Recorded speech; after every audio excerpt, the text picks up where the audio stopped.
Welcome back to the deep dive. We're here again, taking that monumental stack of sources and trying to boil them down into the key knowledge nuggets for you, our listener. Today, we are really immersing ourselves in the work of Kenneth Lonergan.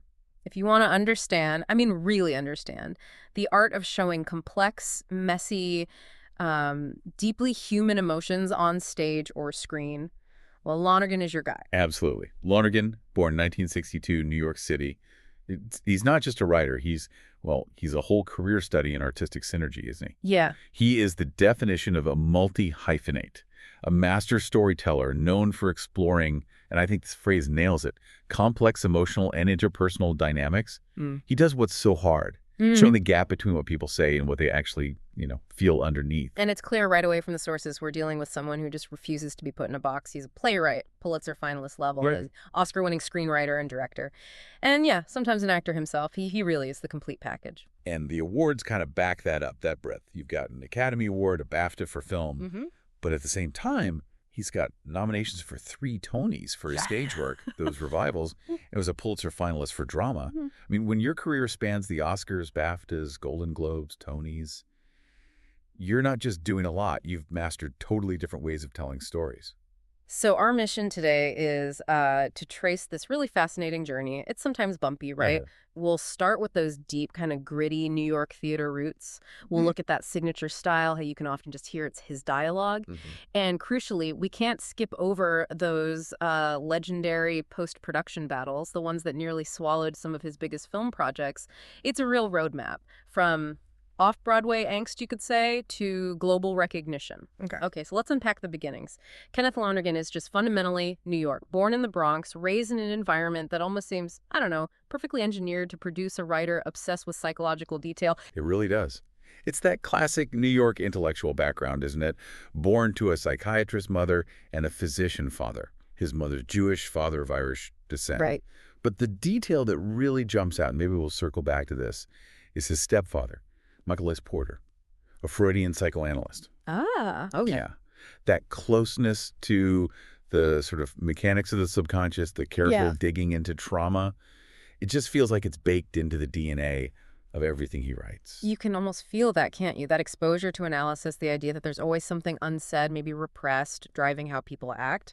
It echoes so strongly in his scripts. And his education kind of followed that artistic path early on, too. He went to the Walden School in Manhattan, which was known as a progressive private school, big on drama.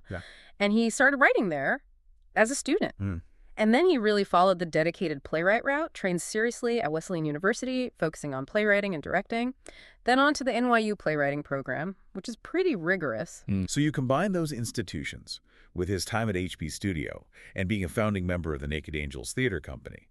It really plants him firmly in that vital, independent New York theater scene of the 80s and 90s. But before the sort of high art reputation fully formed, there are these great, almost jarring early jobs. Like after NYU, he worked as a speechwriter for the Environmental Protection Agency. Probably EPA speechwriter. And then this is the curveball that maybe gives you insight into his discipline. He wrote industrial shows. That phrase, industrial shows, it's such a, surprising detail for someone who ends up being this major artist. Yeah, what exactly were those? Well, for listeners maybe not familiar, they were essentially like long-form corporate marketing films or internal training videos, sometimes described as, extended commercials. He wrote scripts for clients like Weight Watchers. Okay, I have to ask about that. How does writing, technical scripts about dieting, probably with strict corporate notes and deadlines, how does that shape the guy who writes these incredibly raw, vulnerable dramas later? It seems like the total opposite of art.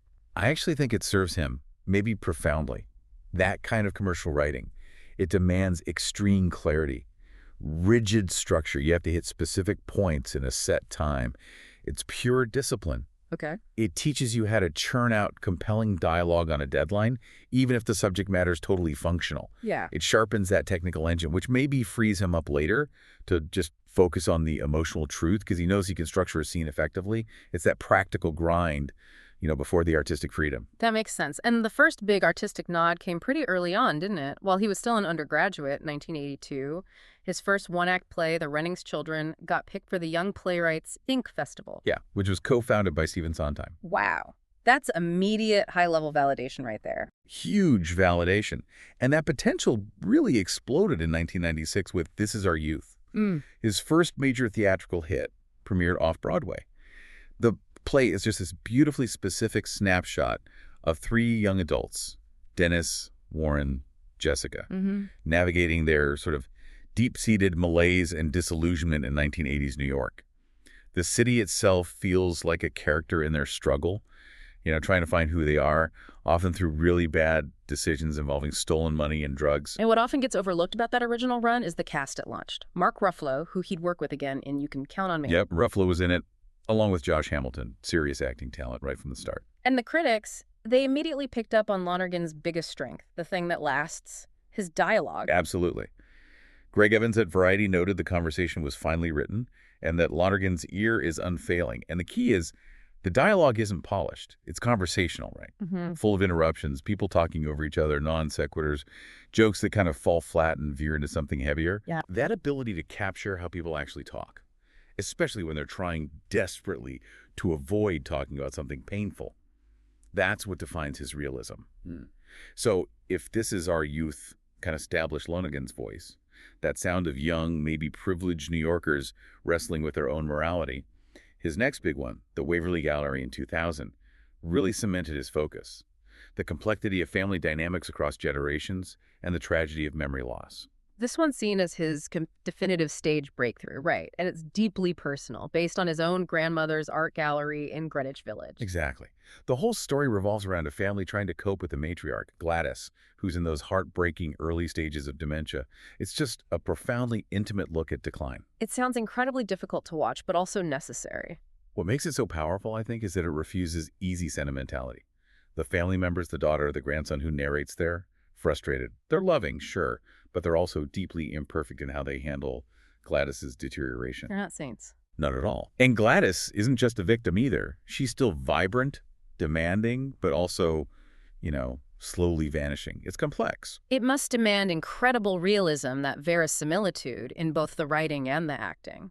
Which is what the critics highlighted, wasn't it? Charles Isherwood said something like, anyone who's lived through this awful process with a relative would be awed by the verisimilitude of both Eileen Heckardt's acting and Lonergan's writing. Yeah.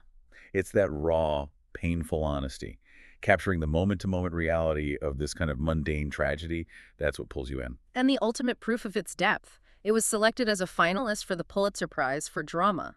Right. Reaching that level, Pulitzer finalist, it signals that this isn't just a successful off-Broadway show. It's considered, a lasting piece of American literature about fundamental human experiences. And he kept going. He followed up pretty quickly with Lobby Hero in 2001, which premiered at Playwright's Horizons. This one shifts focus a bit, doesn't it? From family intimacy to ethical dilemmas in a really confined space, a New York City apartment lobby. Lobby Hero is fascinating. It's just a brilliant study in moral ambiguity, played out almost entirely through conversation. The main guy, Jeff, he's a security guard, the lobby hero, but he's totally directionless. Okay. Then he finds out about some shady stuff involving his boss, the head security guy, and a rookie cop. And suddenly he's stuck with this complex choice: protect himself or do the right thing. So it's less about big dramatic action and more about that internal struggle, that paralysis of conscience. Does he act or does he just watch and rationalize? Exactly. The action is almost all internal. It comes out through layers of dialogue, evasive, nervous, self-justifying talk. Lonergan uses that cramped lobby space to force these characters into conversations they can't avoid, trapping them in their own moral knots. Makes sense. And he wrote other plays later, too, The Starry Messenger in 2009 and Hold On to Me, Darling. Yeah, Hold On to Me, Darling was 2016, starred Timothy Oliphant originally. But here's maybe the most impressive thing, the real testament to Lonergan's lasting power, something very few modern playwrights really achieve: the Broadway revival phenomenon. His plays just keep coming back, not as museum pieces, but as living, breathing drama. The frequency and the success of those revivals says so much about the structural integrity and the just timelessness of his dialogue. Our Youth got its big Broadway revival in 2014. Right. Earned a Tony nom for Best Revival. That's almost 20 years after its premiere, and the themes still hit hard. And the cast they pull for these revivals, often a huge stars eager to sink their teeth into his language. Lobby Hero came back in 2018, another Tony nomination for Revival, and it was a massive showcase for actors like Chris Evans. Captain America himself. Yeah, and Brian Tyree Henry. Both got Tony nominations for their performances. It suggests the writing itself is such a solid, detailed foundation that it just elevates whoever steps into those roles. It speaks volumes, absolutely. And then the Waverly Gallery revival in 2018, Broadway again, starring Lucas Hedges, Joan Allen, and the legend Elaine May as Gladys. Wow. That production got another Tony nomination for Best Revival. And Elaine May actually won the Tony for Best Actress in a Play, her first competitive Tony. For a play written back in 2000, that just validates the script's enduring emotional core, doesn't it? Totally. It proves the material doesn't really date. And just recently, 2024, another high-profile revival, off-Broadway this time, of Hold On to Me, Darling, starring Adam Driver. Adam Driver. Okay. It seems like Lonergan's plays have become sort of modern classics, like Shakespeare or Chekhov, maybe stuff actors just want to keep returning to for that deep character work. Yeah, absolutely. But even with this deep stage commitment, Lonergan made this remarkably smooth and flexible crossover into Hollywood. Initially as a screenwriter for hire, showing this almost shocking ability to handle wildly different genres. This is where you really see that contrast, right? The Pulitzer finalist playwright versus the working Hollywood pro. He wrote the script for the huge hit comedy Analyze This in 1999, De Niro, Billy Crystal, that needs sharp commercial dialogue, a specific kind of genre timing. Totally different muscle. And then, the very next year, 2000, he's a co-writer on the live-action family comedy, The Adventures of Rocky and Bullwinkle. Rocky and Bullwinkle. Yeah. I mean, the distance between the existential dread of the Waverly Gallery and the goofy meta-humor of Rocky and Bullwinkle is kind of staggering. I find that transition fascinating, though. It kind of confirms what you said earlier about the industrial show's discipline paying off.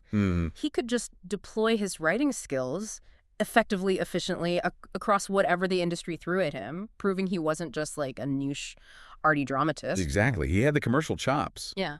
But the real shift, the moment he truly brought his two worlds together, was his directorial debut, You Can Count on Me, in 2000. Right. He directed his own script.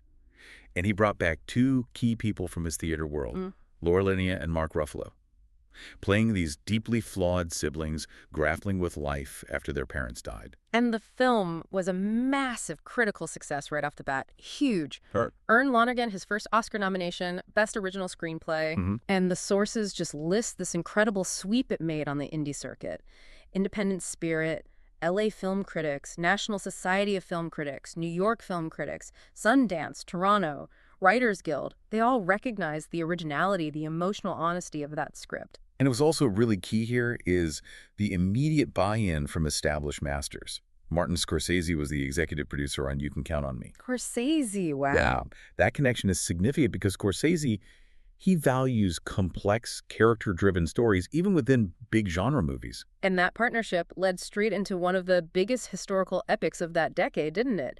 Lonergan co-wrote Scorsese's Gangs of New York in 2002. Yep. And that got Lonergan his second Oscar nomination for Best Original Screenplay. So it raised this interesting question then. What exactly did Lonergan bring to a huge, sprawling, historically dense film like Gangs of New York, a script that had like multiple writers involved? Give it his skills. The general thinking is he was brought in to ground the massive scale with those small human moments, to make the dialogue of the ordinary people, folks in the 5 points, feel authentic, real, and, dramatically efficient, blending his theatrical realism into that epic scope. Okay, so if the first film, You Can Count on Me, made Lonergan a critical darling, his next directing project became legendary, but not really for its brilliance initially, but for that devastating 5-year legal and artistic battle that almost killed it. The whole saga of Margaret. Oh, Margaret. This is maybe the defining conflict of his career, isn't it? The ultimate clash between the artist, especially maybe a theater artist used to total control, and the commercial realities of Hollywood. Margaret. Psychological drama, stars Anna Paquin, Matt Damon, Matthew Broderick. It was filmed way back in 2005. But didn't come out until 2011, a 6-year gap between filming and release. That's almost unheard of for a finished movie. We need to unpack what exactly caused that massive delay. It was pure post-production hell, driven by this intractable fight over the running time. Lonergan submitted a cut. The reports say it was around 3 hours long. Okay. The producers, focused on commercial viability, wanted something much shorter, closer to 2.5 hours, 150 minutes. They argued the 3-hour version was just unmarketable. So the fight was literally about, 30 30 minutes, 2.5 hours versus 3. Why couldn't they just compromise? Because for Lonergan, his style needs that time.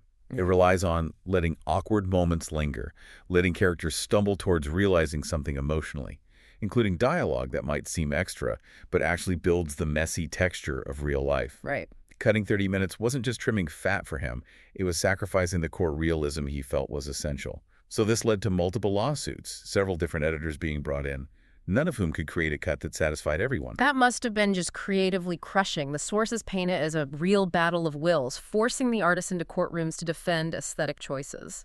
It perfectly illustrates that friction.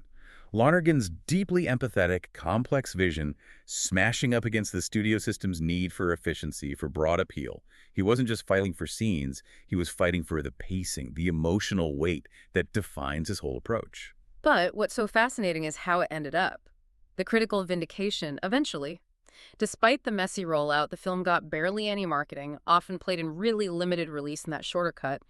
It developed this legendary cult status among critics and film fans who actively sought out the longer, preferred director's cut. Absolutely. The film got reappraised by major critics who basically argued that the complexity Lonergan fought for was the film's strength. And its importance really got cemented when Margaret ranked 31st in that big BBC poll in 2016 of the greatest films of the 21st century so far. That is just a staggering turnaround for a film that was shelved for 6 years, almost destroyed by its own production. It proves that Lonergan's relentless commitment to his vision, even if it cost him career momentum at the time, was ultimately recognized as vital by serious film thinkers. So following that whole protracted trauma of Margaret, Lonergan comes back in 2016 to write and direct what many people consider his, flawless cinematic masterpiece, Manchester by the Sea. This film was huge. It really felt like a cultural moment. Starred Casey Affleck, Lucas Hedges, Michelle Williams. Focusing on this man just haunted by past tragedy, forced back to his hometown to deal with his brother's death and becoming guardian to his nephew. The whole setup just felt tailor-made for Lonergan's gift for showing people stuck, emotionally paralyzed. And the critical reception was just overwhelming, mostly because Lonergan delivered this unflinching but still deeply compassionate portrait of grief. David Fear at Rolling Stone nailed it, I think, praising the film for proving Lonergan is practically peerless in portraying loss as a living, breathing thing without resorting to the vocabulary of grief porn. That phrase, avoiding grief porn, that feels really key to understanding Lonergan. How does he do that? How does he achieve that balance, avoiding sensationalizing the pain? Mostly, I think, through dialogue and unexpected humor. Yeah. In Lonergan's world, tragedy is almost always undercut by the mundane, awkward reality that life just keeps going. Right. You see it in Manchester by the Sea. Scenes with huge emotional tension are often broken up by characters trying to deal with, like car trouble or scheduling problems or just awkwardly trying to make small talk. The humor comes from their failed attempts to be polite or functional while their insides are collapsing. Yeah. That deflection, that's how real people cope, isn't it? Rather than launching into big, dramatic, perfectly scripted breakdowns. So the main character's paralysis, Lee Chandler, played by Affleck. It's not about loud, dramatic suffering. It's the quiet, constant inability to just exist normally. The trauma has made him basically incapable of being social. Precisely. And in classic Lonergan style, he even popped up in his own film.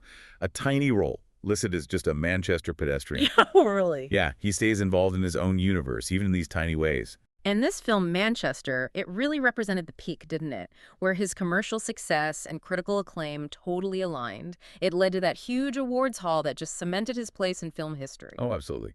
Manchester by the Sea was recognized everywhere. Lonergan won the Oscar for Best Original Screenplay, his third nomination in that category, finally the win. And he won the BAFTA for Best Original Screenplay, too. Plus, he was deservedly nominated for the Oscar for Best Director. This film wasn't just about affirming his writing. It recognized him as a top-tier director, capable of getting career-best performances and handling incredibly sensitive material with total mastery. The sheer number of critics groups awards he won, Dallas-Fort Worth, National Society of Film Critics, you name it, just shows how widespread that recognition was. And since that Oscar win, Lonergan's continued to kind of expand his range, hasn't he? Showing flexibility, not just writing original stuff, but also tackling adaptation, which is a whole different skill set. And keeping up his acting career, too. Yeah, his adaptation of E.M. Forster's Howard's End in 2017 is really interesting. He adapted this classic 1910 novel into a 4-part miniseries for BBC Starz with Haley Atwell. Adapting a period piece like that with all its heavy social commentary, it presents huge creative challenges. For sure. The difficulty with adapting a novel from 1910 is that the social rules, the subtle politics, they can feel really alien to a modern audience. Or worse, just seem outdated or problematic. How did Lonergan navigate that? He actually talked about it directly. He emphasized sticking to the authenticity of the source rather than trying to revise it for modern tastes. He said, and I'm paraphrasing slightly, something like, you don't want to be apologizing for a book written in 1910, but you also don't want to write stuff just to tell the audience you disagree with these old views. That quote sums up his whole approach perfectly, doesn't it? Respect the context. Whether he's writing about 80s slackers, contemporary grieving dads, or Edwardian England, the goal is always that verisimilitude, showing the characters as they really were or are without imposing some external modern judgment on them.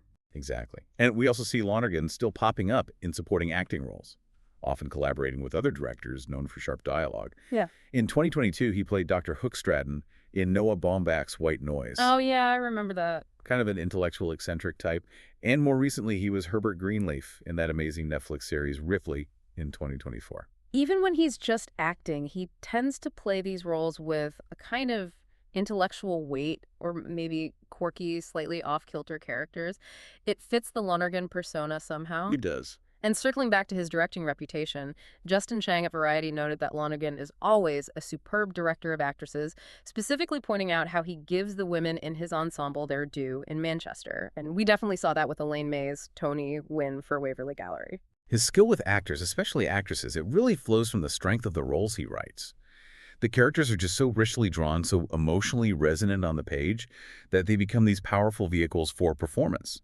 And finally, his status as a serious cultural figure, it's been recognized outside showbiz, too. In January 2020, he was appointed Visiting Fellow and Artist in Residence at Kellogg College, University of Oxford. Oxford, wow. That's a huge academic nod to his contribution, beyond just entertainment. So, to kind of wrap this up for you, our listener, to synthesize Lonergan's really varied career, the key takeaway feels like consistency. His foundation is always rooted in that sharp, emotionally complex, and maybe above all, dialogue-driven theater, that stagecraft, that almost uncanny ability to listen to how people really talk, and maybe more importantly, how they don't talk. It translates with incredible power and naturalism to film. He's an artist whose earliest work, stuff written decades ago, is still essential viewing, essential reading today. He gives us these incredibly complex characters who are often, fundamentally decent people, but they're just tragically bad at handling their own feelings or communicating them to the people they love.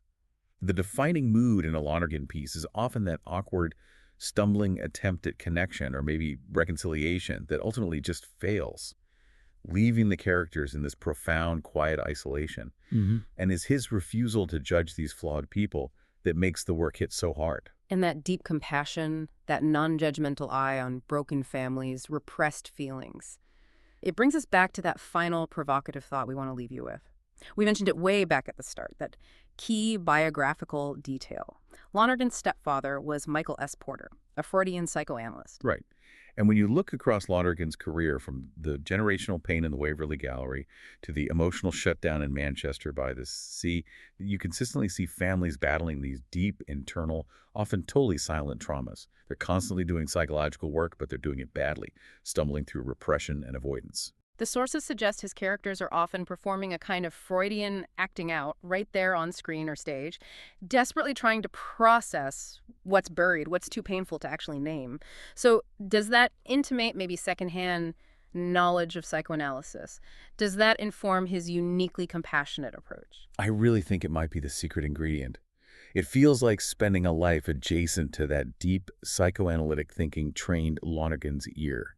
Not just for the words people say, but for the enormous, often heartbreaking truth hidden in the words they don't say. It's the silent battles, the psychological defenses, the attempts to dodge emotional truth that really define his best work. The depth of that unsaid dialogue. That's what you should listen for next time you watch or read something by Lonergan, is that invisible trauma that links his earliest plays right through to his Oscar-winning films.